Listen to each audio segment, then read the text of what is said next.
प्रधानमंत्री नरेंद्र मोदी ने आज पश्चिम बंगाल के तारकेश्वर में जनसभा को संबोधित किया। जनसभा को संबोधित करते हुए ममता बनर्जी पर जमकर हमला बोला गया। प्रधानमंत्री मोदी ने कहा कि दीदी हार आपके सामने है, अब इसे स्वीकार कीजिए। हुगली के लोगों की आवाज सुनिए। बंगाल को क्या चाहिए, क्या करना है, इसे लेकर बंगाल की महान जनता में कभी भी भ्रम नहीं रहा है। इसलिए बंगाल के लोगों ने चुनाव में हमेशा स्पष्ट बहुमत को प्राथमिकता दी है।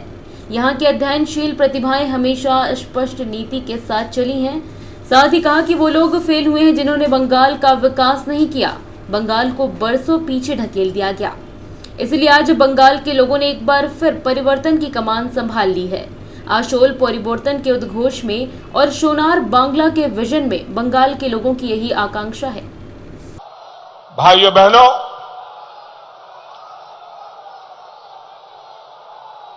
हद तो इस बात की है, अब दीदी आप बंगाल की जनता के अपमान पर उतर आई है।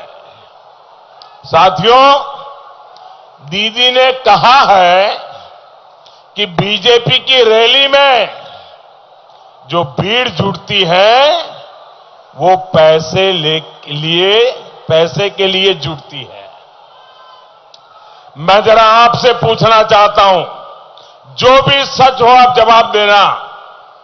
मैं आपसे जानना चाहता हूं भाइयों बहनों, क्या आप इतनी गर्मी में इतने घंटों से इतनी परेशानी उठाकर यहां आए हैं, क्या पैसे के लिए आए हैं? क्या पैसे के लिए आए हैं? क्या कोई बंगाल का नागरिक बिक सकता है? क्या कोई उसको खरीद सकता है? क्या अरे ये तो स्वाभिमानी लोग हैं। पूरी अंग्रेज सल्तनत कुछ नहीं कर पाई बंगाल के लोगों को। ये बंगाल के लोगों का स्वाभिमान है। दीदी, बंगाल के लोग पैसे लेकर के रैली में जाते हैं ये कहकर आपने बीजेपी को नहीं, मोदी को नहीं, आपने बंगाल की जनता का अपमान किया है और इससे बड़ा अपमान नहीं हो सकता। अपनी बौखलाहट में आप मेरा अपमान करिए, लेकिन बंगाल की जनता, यहां की महिलाएं, यहां के गरीब, बंगाल के हमारे भाइयों बहनों का अपमान मत करिए दीदी, अपमान मत करिए। यही वो लोग हैं जिन्होंने 10 साल पहले आपको सर आंखों पे बिठाया था। आज आप उनको गाली दे रही हो। साथियों, मुझ जैसे करोड़ों भारतवासी कालीघाट, तारकेश्वर, दक्षिणेश्वर, गंगा सागर और बेलूमठ जैसे पुण्य स्थानों पर आकर खुद को बहुत भाग्यशाली समझते हैं। ऐसे में कोई जब इस पवित्र बंग भूमि की आध्यात्मिक और सांस्कृतिक मर्यादाओं के विपरीत जब आचरण करता है तो हर हिंदुस्तानी को बहुत दुख होता है। बंगाल में एक विशेष मधुरता है, मिठास है।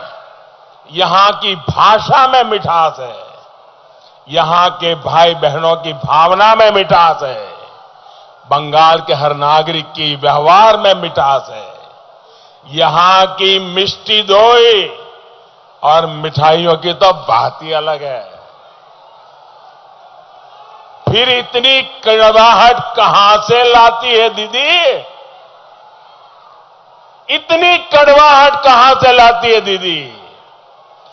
कोथाय थे के पाचन, ये तो तिक्तो था दीदी। आप बंगाल के प्रतिभाशाली युवाओं के आचार विचार में कड़वाहट घोल रही है। अब दीदी, आपको बंगाल के भविष्य के साथ ऐसा अन्याय नहीं करने दिया जाएगा। भाई और बहनों, दीदी की बौखलाहट का एक बहुत बड़ा कारण है उनके 10 साल का रिपोर्ट कार्ड। मैं डे 1 से कह रहा हूं, दीदी आपने काम क्या किया बताओ ना लोगों को। ये रिपोर्ट कार्ड मांग रहे हैं, बस यही उनकी परेशानी है। पुरानी इंडस्ट्री बंद, नई इंडस्ट्री का रास्ता बंद, नए निवेश, बिजनेस और चाकरी की संभावनाएं मंद। हुगली देश के सबसे पुराने औद्योगिक क्षेत्रों में से एक रहा है,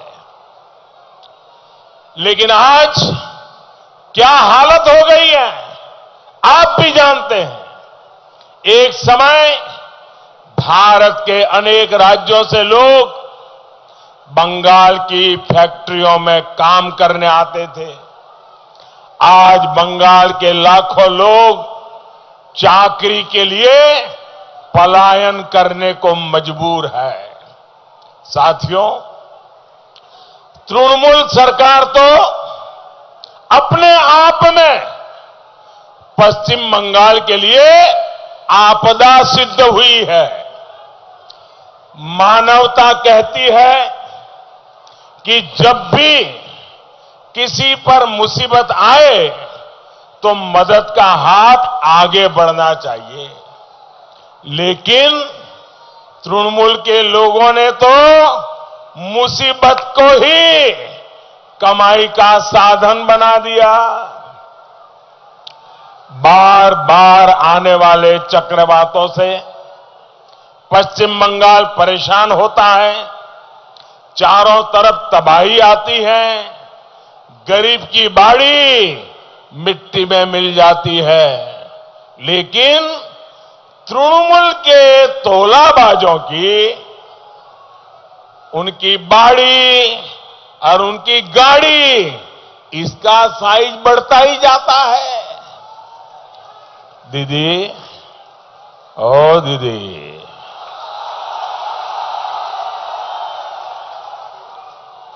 দিদি এখন বাংলার মানুষ বিশ্বাসঘাতক তার जवाब देवे। इन लोगों ने पंचायतों को लूटा, पंचायत चुनावों को लूटा। हालत यह है कि शासन प्रशासन की कमान भी टीएमसी के दफ्तरों को दे दी गई है। साथियों, विकास के लिए, किसी भी क्षेत्र के उन्नयन के लिए विजन और पॉलिसी जितनी जरूरी होती है, उतनी ही आवश्यक राजनीतिक इच्छा शक्ति भी होती है। बीते 10 साल में पश्चिम बंगाल ने इसका बहुत बड़ा अभाव देखा है। ऐसी सरकार आपने कहां देखी जो इस बात पर गर्व करती हो कि उन्होंने शिल्प को रोका है, उद्योग को रोका है। सिंगूर के साथ इन्होंने कितना बड़ा धोखा किया, ये बात मुझसे ज्यादा आप जानते हैं। सिंगूर का राजनीतिक उपयोग करने के बाद इन लोगों ने यहां के लोगों को अधर में ही छोड़ दिया। आज सिंगूर में न उद्योग है, न उतनी चाकरी है, और जो कृषक है वो बिचौलियों से परेशान है। साथियों, हुगली का आलू बड़ी मात्रा में सिर्फ और सिर्फ इसलिए बर्बाद होता है क्योंकि दीदी की सरकार ने यहां पर्याप्त कोल्ड स्टोरेज नहीं बनाए।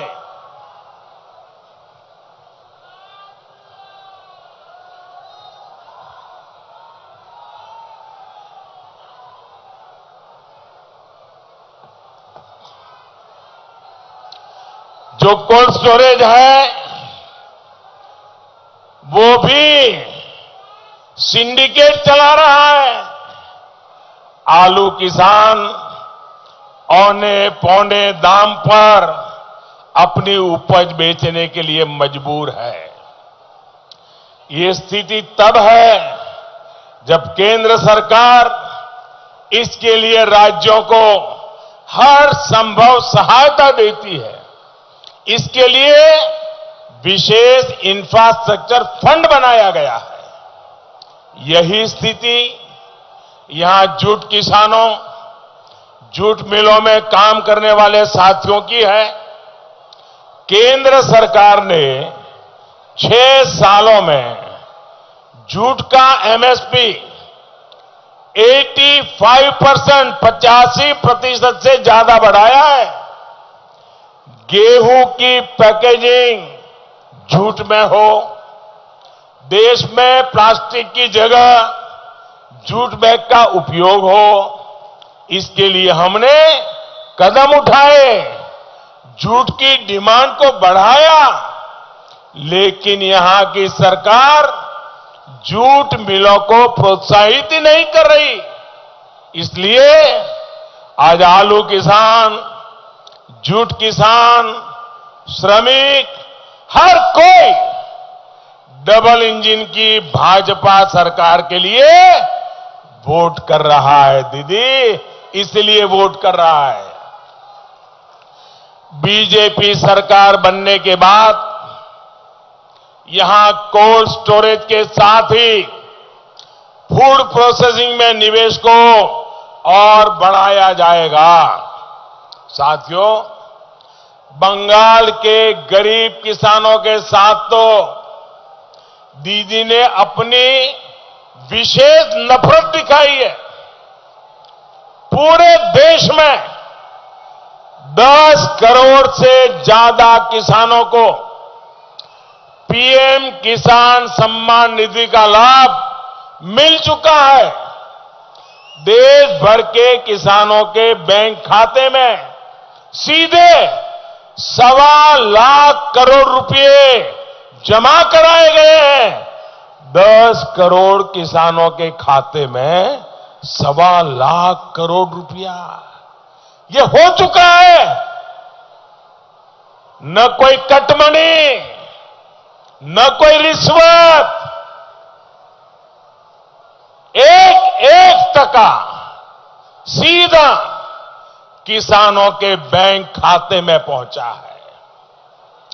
लेकिन ये लाभ बंगाल के किसानों को नहीं मिला। दीदी ने बंगाल के लाखों कृषकों को भारत सरकार के इन पैसों से वंचित रखा। भाइयों और बहनों,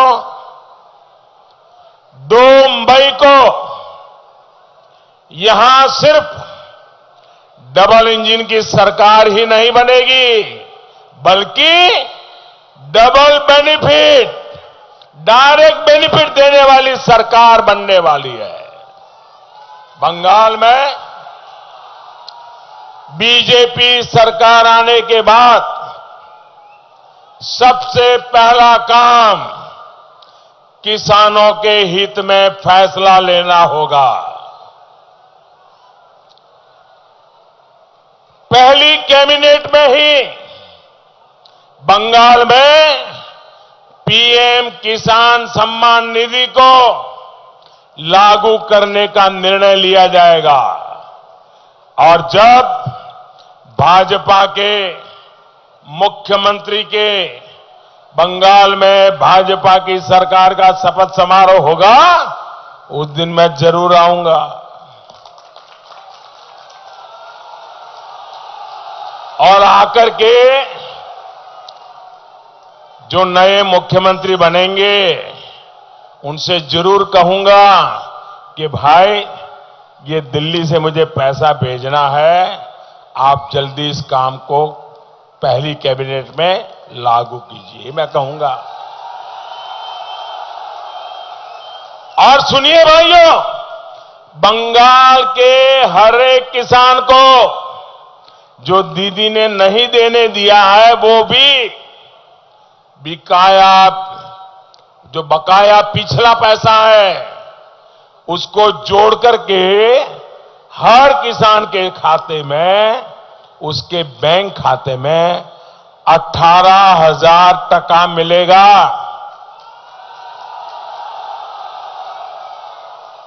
और मैंने तो आग्रह करूंगा कि 10 साल से सरकार को जरा सो जाने की आदत पड़ी है।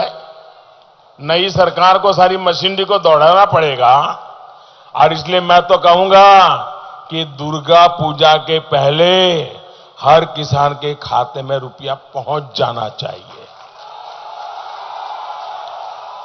और इसलिए मेरा आग्रह है कि बंगाल के किसान भाई बहन, और मैं यहां जो सरकार के मुलाजिम है, आज उनसे भी आग्रह करता हूं कि भाई 10 साल जो हुआ सो हुआ, जितना बर्बाद होना था कर लिया। अब बंगाल की सेवा करने का आपके सामने मौका आ रहा है। अभी 2 मई को नतीजा आने के बीच में समय है।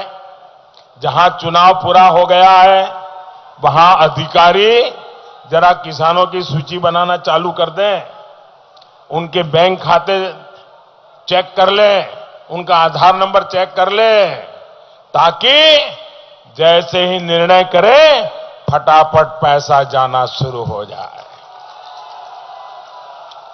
बंगाल की बीजेपी सरकार जल्द से जल्द हर एक किसान के बैंक खाते में सीधे पैसे ट्रांसफर करना चाहती है। टीएमसी सरकार ने किसानों के साथ जो इतना बड़ा अन्याय किया है वो दूर करने का समय बहुत ही निकट दिख रहा है भाइयों। साथियों, अपने ही अहंकार में दीदी केंद्र की हर योजना के रास्ते में दीवार बनकर खड़ी होती रही है। केंद्र सरकार ने शहरों में काम करने आए रिक्शा, रेहड़ी, ठेला चलाने वाले साथियों के लिए बिना गारंटी का बैंक लोन देने की जब भारत सरकार ने शुरुआत की, हिंदुस्तान के हर शहर में शुरू हुआ, लेकिन पता नहीं दीदी को क्या हो गया। दीदी ने, यहां की बंगाल की सरकार ने इसको भी लागू नहीं किया। पूरे देश में आयुष्मान भारत के तहत गरीबों को 5 लाख मुफ्त इलाज मिल रहा है, 5 लाख रुपए का मुफ्त इलाज। लेकिन दीदी ने आयुष्मान भारत का लाभ किसी गरीब को मिलने ही नहीं दिया। और दीदी क्या कहती है, अरे मेरी तो योजना इससे भी बड़ी है।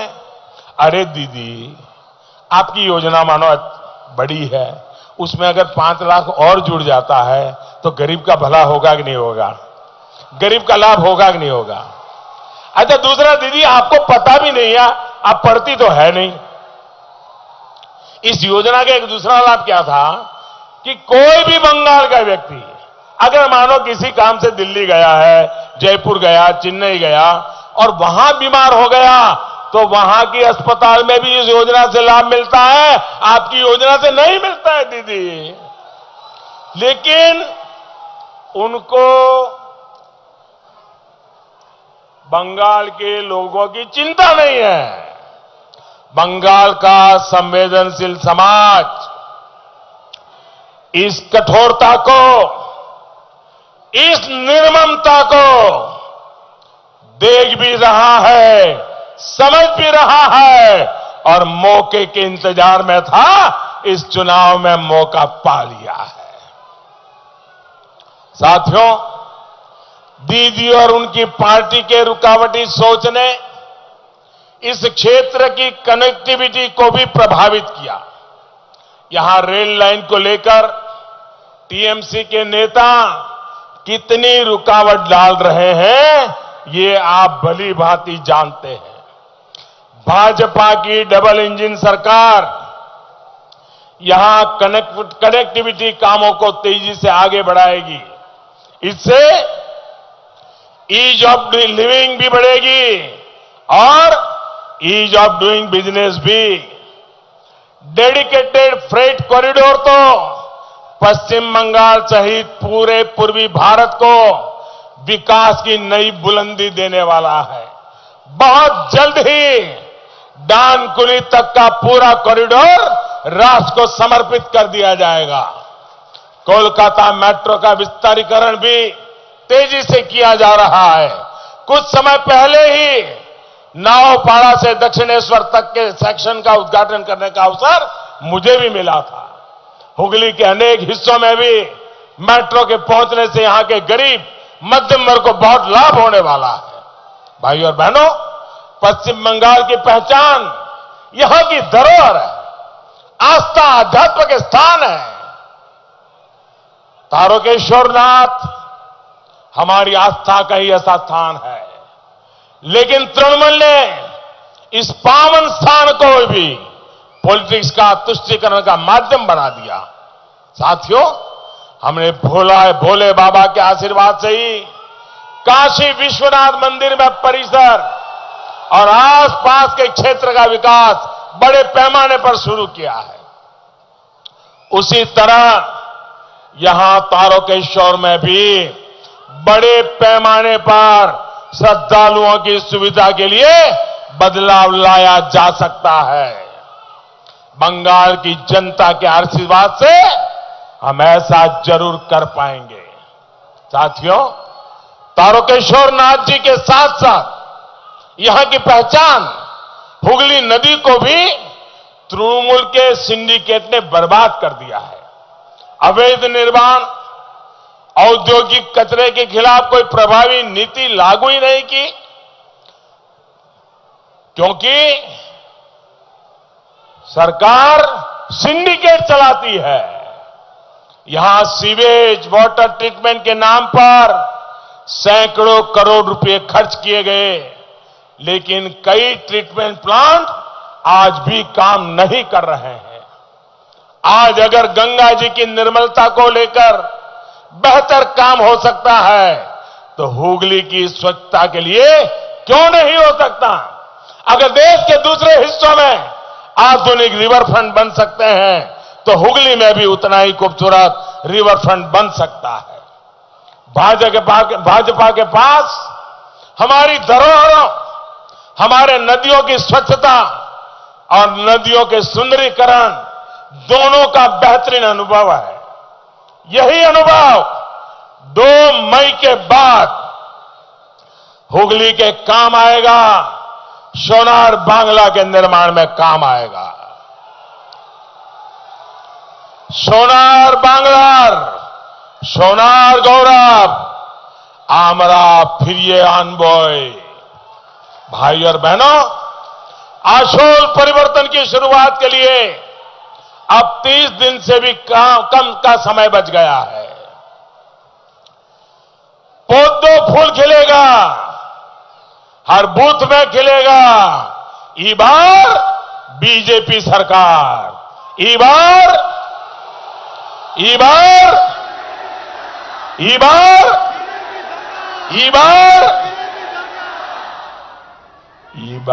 जोर से छाप, कमल छाप। ई बार जोर से छाप, ई बार जोर से छाप, ई बार जोर से छाप। इतनी बड़ी संख्या में आप यहां हमें आशीर्वाद देने के लिए आए, इसके लिए मैं आपका बहुत बहुत आभार व्यक्त करता हूं। और पूरे विश्वास के साथ, पूरे आत्मविश्वास के साथ उज्जवल भविष्य के लिए आप भारी मात्रा में मतदान कीजिए। और पहले बार जो मतदान हुआ, दूसरी बार उससे ज्यादा हुआ, तीसरी बार उसका भी रिकॉर्ड तोड़ने का काम आपके पास है। करोगे ना? करोगे ना? घर घर जाओगे, लोगों को मिलोगे, मतदान कराओगे, एक एक को लाओगे। मुझे पूरा विश्वास है ये सारे चुनाव का नेतृत्व बंगाल की जनता कर रही है। हम तो आपके उत्साह को प्रणाम करने के लिए आते हैं। मेरे साथ पूरे हाथ जोर से बोलिए, भारत माता की, भारत माता की, भारत माता की। बहुत बहुत धन्यवाद। Bureau report, JSR times. ताज़ा खबरों के लिए सब्सक्राइब करें JSR टाइम्स और साथ ही नोटिफिकेशन पाने के लिए बेल आइकन को दबाएं।